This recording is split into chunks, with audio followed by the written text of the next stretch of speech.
আসসালামু আলাইকুম ওয়া রাহমাতুল্লাহি ওয়া বারাকাতুহু। আলহামদুলিল্লাহ, সমস্ত প্রশংসা আল্লাহ সুবহানাহু ওয়া তাআলার দরবারে, যেই মহান রব্বুল আলামিন আমাদেরকে আশরাফুল মাখলুকাত হিসেবে সৃষ্টি করেছেন। তো আলহামদুলিল্লাহ, নাইম গ্রুপ বাংলাদেশ এর পক্ষ থেকে সকলকে আন্তরিক শুভেচ্ছা ও অভিনন্দন। আপনারা জেনে খুবই আনন্দিত হবেন যে আমি আমার মাতৃভূমি, আমার মায়ের যেই বাপের বাড়ি অর্থাৎ আমার মামা বাড়ি, আমি বেড়াতে আসছি। তো আমার পাশে বসে আছেন আমার শ্রদ্ধেয় সম্মানিত মামা বিজিবি মোহাম্মদ শহীদুল ইসলাম সাহেব। তো আমি যে একটা কোম্পানি করেছি নাইম গ্রুপ বাংলাদেশ, এই খবর শুনে আমার মামা অত্যন্ত খুশি হয়েছেন, আমার জন্য দোয়া করে দিয়েছেন। তো সময়ের স্বল্পতার কারণে মামার কাছে এসে মিডিয়ার সামনে সাক্ষাৎকার নেওয়ার সুযোগ হয়নি। তো অনেক ব্যস্ততার ভিতরেও মামার কাছে আসছি দোয়া নিতে। মামা অত্যন্ত ভালো মানুষ এবং অত্যন্ত পরহেজগার, খোদাভীরু।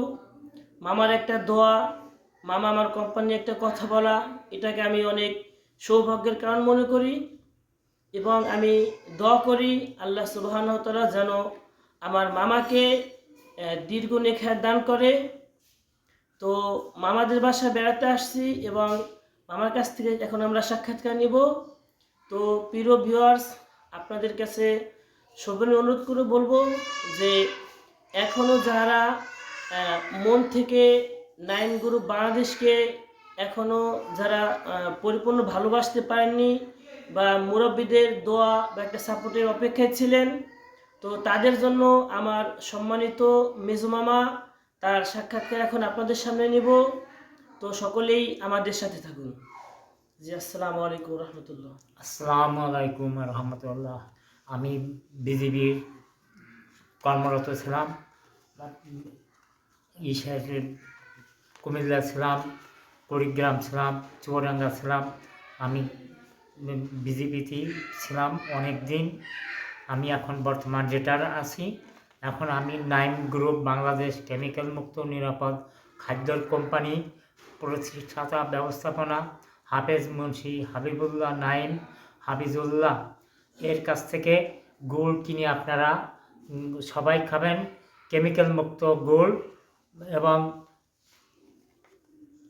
কেমিক্যাল মুক্ত গুড় খাবেন এবং সবাইকে এইখান থেকে গুড় নেওয়ার জন্য আপনারা বলবেন।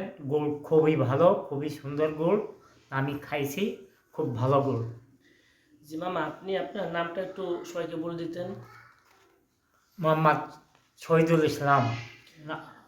জি, আর আপনি আপনার কর্মজীবনে আপনি কি করতেন?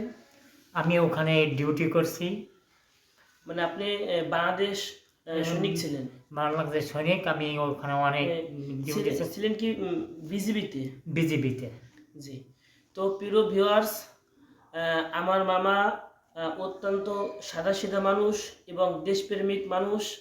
তো আমার মামা বিজিবি সৈনিক ছিলেন। তো মামার কাছ থেকে আমরা সাক্ষাৎকার নিলাম। এখন আমার যে একটা উদ্যোগ যে আমি নাইম গ্রুপ বাংলাদেশ নামে একটা কোম্পানি করেছি এবং আমাদের দেশে যত খাদ্য খাবারে কেমিক্যাল দেওয়া হয়, এই সমস্ত খাদ্য খাবার যেন কেমিক্যাল মুক্ত মানুষ পায়, এজন্য আমি যে একটা চেষ্টা করতেছি, এই এই চেষ্টাকে সামনে রেখে মামা কিছু যদি বলতেন যে এটা আপনার কাছে কেমন মনে হয়?